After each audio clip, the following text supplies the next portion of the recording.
Good Saturday morning, everyone. Today on Perspectives, this year we've looked at how the COVID-19 pandemic has affected our lives. We've explored everything from education and health to unemployment and local business. This morning we're looking at how the coronavirus impacts the people who grow and raise our food, our farmers. The shutting down of schools and restaurants, the shortages of food products on store shelves, even the types of food that Americans bought and stored, all changed once the pandemic reached the United States. Back in April, the president directed the U.S. Department of Agriculture to craft a $19 billion relief program. Federal officials say the money provides critical support to our farmers and ranchers, as well as maintains the integrity of our food supply chain. One program instituted by the federal government is the Farmers to Families Food Box Program. We launched the Farmers to Families Food Box Program. I saw one line that was hungry and one line that had so much food they had to dispose of it, the farmers. I said, let's put them together. Fresh produce, milk, dairy delivered from our local family farms to those who are vulnerable across the country, saving countless jobs. I'm so proud of the people at USDA for designing this program in a very short period of time, a record period of time.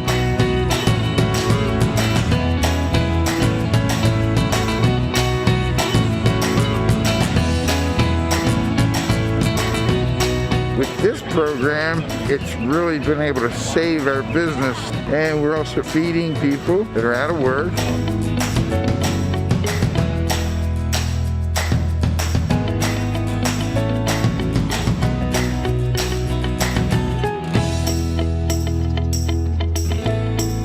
Putting 6 days worth of meals in each box, and then we're distributing it out to everybody here. This is for my family. These are products anybody would be happy to take home to their family and feed their family with. So this is truly a win-win-win program. We're fulfilling our motto at USDA, which is to do right and feed everyone. Of course, we've seen these same types of programs here on the Gulf Coast. This is video from April at Privacy Pantry in Spanish Fort. Fresh produce from local farmers kept families from going hungry this year.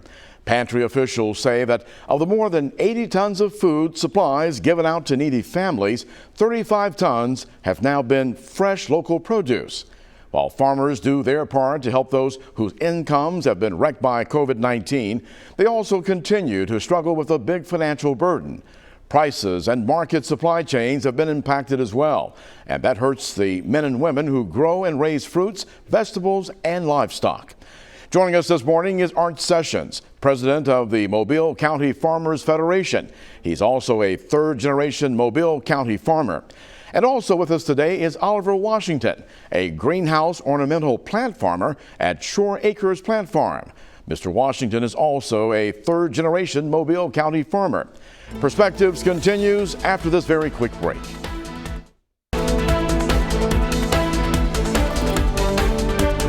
Our guest now, Art Sessions, who is the president of the Mobile County Farmers Federation, also a third-generation farmer. And Art, we thank you for talking and sharing information with us today. Now, according to some of your industry leaders, they say that farmers are now facing a crisis, the likes of which none of us has ever experienced before. And these are a time of ensuring our nation's food security. Give us an idea how the farmers of Southwest Alabama have fared during these last few months, Art. Well, you know, I'm a third-generation farmer, and I never thought I'd live to be able to see something that has devastated our agriculture industry as a whole all across the nation. It's just unprecedented. Locally, it's had a lot of impacts, you know, just to the whole industry. Every ag industry has their specific problems. The food chain in the United States is a very synchronized thing from production to processing, and the American people don't realize how important the food chain is, and the food chain has been broken, and especially early on due to the COVID-19. Our meat processors, our producers in the Southeast, where our cattle, hogs are produced and shipped to the Midwest, it's had a huge impact on our whole food chain.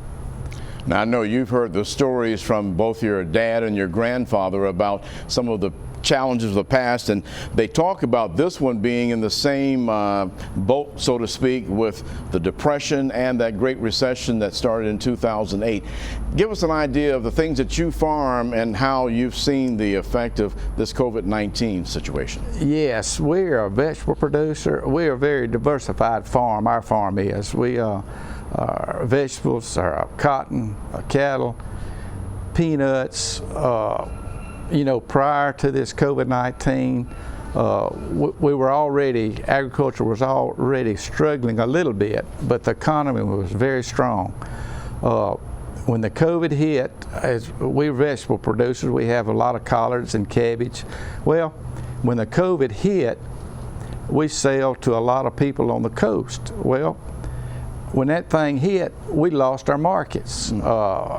Produce all across the southeastern, tomato growers in Florida, that production, we had a lot of production that was lost in the fields. We couldn't harvest it because the people that we sell to were shut down. Likewise with the meat industry, the cattle industry, the pork producers. People don't realize how the chain is connected. Our cattle from Alabama goes to the Midwest. The Midwest goes to the slaughterhouse. The slaughterhouse is shut down. So, and this, like I say, the agriculture is so, we depended on one another, that chain was broken. Therefore, you know, with the China deal and our trade policies, a lot of that fell apart, not due to any of our farmers thing. It just happened. So the supply chain was broken. Therefore, the markets just plummeted. Cattle, I mean, it's just, if it hadn't been for the assistance from the federal programs and now some of the state programs, you would see a lot of broke farmers, and it's really tough out there. And that's the aspect that we're coming from. Thank goodness we've had some support that has enabled us to keep going, you know. Right, and of course agriculture is still a major industry in our area here as well as in our state and of course in the South. When you see some of those national news stories where we were seeing farmers having to just turn stuff back over into the earth, did that happen here in our area? Yes, it did. We lost our grain production. We sell a lot of greens, and well, through Easter, you know, all the holiday season, we sell a lot of, our people in the Southeast eat a lot of turnips and collards and cabbage, that type of stuff, and especially on our wholesale markets. Now our retail market, we have a retail market in Grand Bay, and it has done surprisingly well because people are scared to go to the big supermarkets, so they come to the farm and buy direct. That part of our market has done very well, but our wholesale market, which we depend on, it complements the retail market, and that's where we were really struggling early on. But thankfully, on into the summer, things got a little better, and our watermelon production, cantaloupe production, but most of it went locally. You know, you had a lot of transportation is a big thing. And logistics of getting stuff from one point, from point A to point B, there's just a lot of problems that we never would have dreamed of. And so we had to rely mostly on our local markets. So, you know, it's just been a tough year. Right, because there's so many different areas that are tied into not just the growing and harvesting, but then of course, as you were mentioning, getting it to the distribution channels as well as to the other parts of the country. Yes. Let me ask you, how difficult has it been, considering that this hit in the early spring, which is traditionally, right, some of your planting time as well. Yes. You know, if we hadn't already had our, we have Hispanic labor, we H2A. Thank goodness we had our folks here, and we had planted our crops in the greenhouse. And but if we were fortunate that we had. Otherwise, a lot of folks weren't able to get labor. But knowing now what we know, we probably would have been better off not to have planted as much. But we had already planted, so we carried it on to harvest. And of course, we lost a lot, but we managed to scuffle through and had a pretty good retail year. Now, one of the things that I know that you mentioned earlier, that you diversify and you are dealing with several different areas to have a successful farm. Talk about the raising of the cows and that side of the farm, and what's happened to other ranchers in the area who, say, aren't as diversified as you. What have you all experienced? Yes, our cattle producers, we have a lot of folks that raise the cattle. They get them from South Florida, and they'll winter graze them here behind the peanuts or cotton. And it really hurt those guys. Because they grow them here, they get them up to 800 pounds, and they ship them to the Midwest. Well, they bought these calves at a high price. Well, then this thing hit, and the market just fell out from under those guys. You know, we're a little different on our farm, but these guys were buying calves, shipping them into Alabama. They grow them up to 800 pounds, and they send them out west. Well, they took a lick. I mean, if it hadn't been for USDA with the programs and helping on some of the disaster relief due to the COVID, we'd see some dire situations. All right, let me ask you a couple of two quick questions here. When you talk about your workforce, how have you been concerned about their health, as well as how the interaction affects the total health of the farm? Yes, we are very at our, you know, of course we house the guys, and we don't, we discourage them from, you know, mingling a lot off the farm, which on the farm we're pretty safe. We're in the wide open. They have a good little house to stay in, which we provide, and you know, we try to, we pretty well isolated, and we've just had to be careful to keep everybody isolated. And our employees at our little fruit stand, we keep everything clean, you know, and our cashiers and girls wear masks when the public comes in. As far as the guys in the field, of course, we're not that stringent on those, because, like I say, we're out in the wide open all the time, and they're not mixing with other folks, and so that helps tremendously. That helps tremendously when you're out in the heat and everything. And these, you know, we have a good group of guys and they're very clean, and that's one thing we demand, you know. Bart, let me ask you one final question here. We are in September now. Looking ahead, what's your forecast for our farmers here in Southwest Alabama? Well, the cotton and peanuts, the prices are depressed, the lowest. You know, it's just going to be a struggle. We hope, you know, of course, some of the government programs, assistance. If not for those, Greg, you would see a lot of land in Mobile and Baldwin County up for sale, because it's a struggle here anyway. The cotton and peanut folks, our row crop folks, are just struggling. You know, equipment, maintenance, just the overhead, the cost of production is just terrible, and our commodity prices are just at a minimum break-even point, and that's what we're up against, you know, as far as our row crop folks. And we do that too. We have 700-800 acres of peanuts and 300 or 400 acres of cotton, and the cotton is like at 64 cents. You know, peanuts $400 a ton, and those are just break-even. And you got to make good yields to do that. And without our government subsidies, it would be a really struggle. You know, it's a struggle anyway. You're fighting the weather and other things, and but the crops look good. You know, our yields look good. The crops in Mobile and Baldwin County look good. We're fortunate we haven't had a hurricane yet. Our pecan crop is good, but there again, we're up against the Mexican imports. It's killing our pecan growers. You know, we've got a good crop this year. It's just a lot of things, that are against us right now. Art Sessions, our president of the Mobile County Farmers Federation, we thank you so much for coming and sharing and enlightening all of us about how the food chain works and how it's so important that we take care of our farmers, and we encourage folks to shop local and make sure that we're able to contribute. Thanks again for joining us today. Thank you, and we're all in this together. That's right. Thank you. And on a final note, Art is now working daily with the 4th generation of the Sessions on the family farm in Grand Bay. Perspectives will be right back.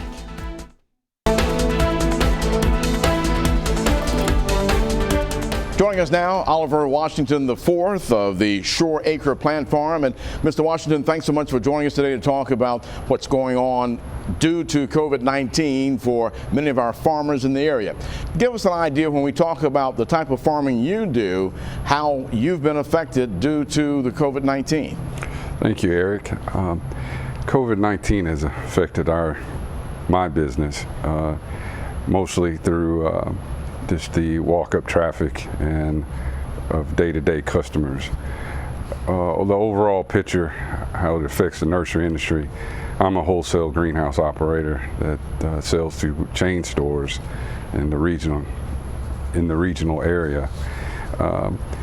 It does affect sales to a certain extent when there's 6-foot spacing and or one entry, one exit to a retail outlet. So it does affect the sales in a particular garden center when that happens.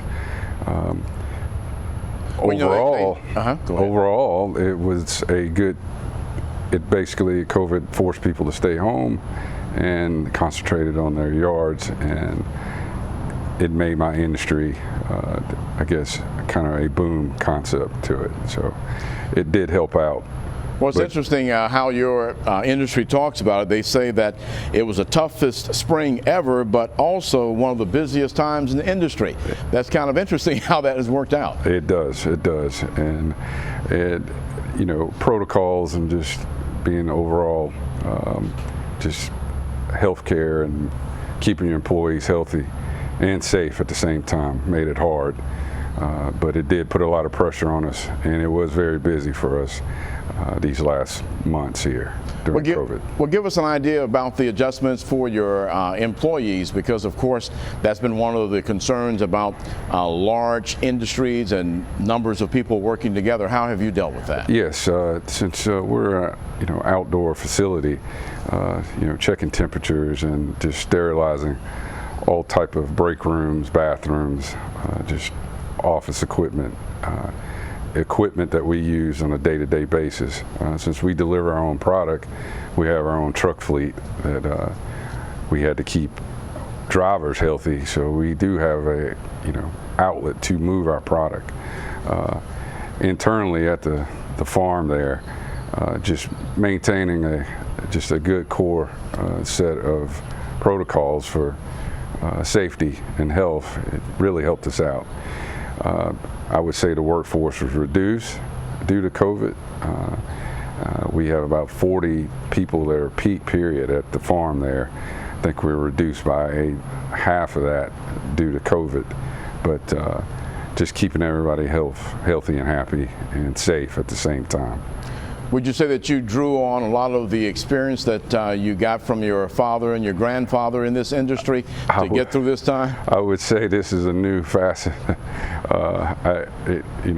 The closest thing that they probably had to experience, measles or something, but it's not a common theme there, but it's just something that you endure as a farm. You have to adapt and survive. We still had customers to make happy, and we did what we had to do this spring. And like I said, it was a reward watching people who did come or who did appreciate what we did. The reward is what they put in their yard or what makes them happy, and made them focus on the simple things in their life. Now, in our conversations that we've had, you told me about the turf growers, which is another major part of the industry here as well. How have they fared? Well, the turf and I would say produce farmers really had a chore this year. I would say in produce, in the early part of the COVID pandemic, a lot of their product didn't get to market on time or was delayed, and caused some of the produce to just, spoil in transit. It would guess in the early phases of COVID, the fear that was out there at the time, just no one wanted to bring outside, people to a residence or a commercial property and just get anyone infected. So that early fear really hurt their business and jeopardized revenue streams at that time. Most of your landscapers are just turf farmers. If you're used to transporting people in one vehicle, you really had to stop that. You really had to think of what you had to do there. So once again, keeping everybody safe was a chore this year, but it was the right thing to do. You're only good as the people that you have working for you. That's right. Yes. Well, looking at what you're hearing from your other growers in the area who are doing the greenhouse and ornamental industry, what are they telling you? What are you all talking about when you do get a chance to share? Yes, we're sharing ideas to simplify just this next third and fourth quarter of the year, what we're going to do. Everyone's expecting this to be kind of some closure to it, hopefully by the end of the year. But this is a new normal for us. We're banking on a better fall. As soon as the weather gets cooler again and kind of out of hurricane season, we expect a boom again.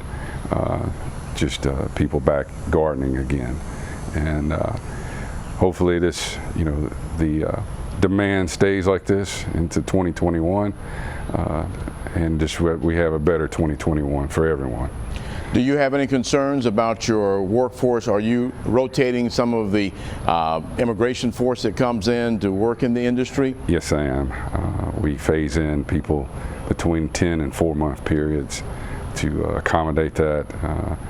We basically pre-check everyone before they come back into the country, and just do a pre-screen COVID test and just make sure everyone's safe before they start work at Shore Acres.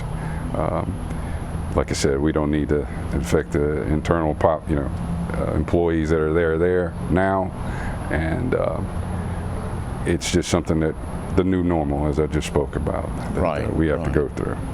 Well, they say that you all are hardworking, innovative, and durable folk, a very determined industry, and we thank you so much, Mr. Oliver Washington IV from the Shore Acre Plant Farm, for sharing today and giving us some insight into what's going on in the farming community here in Southwest Alabama.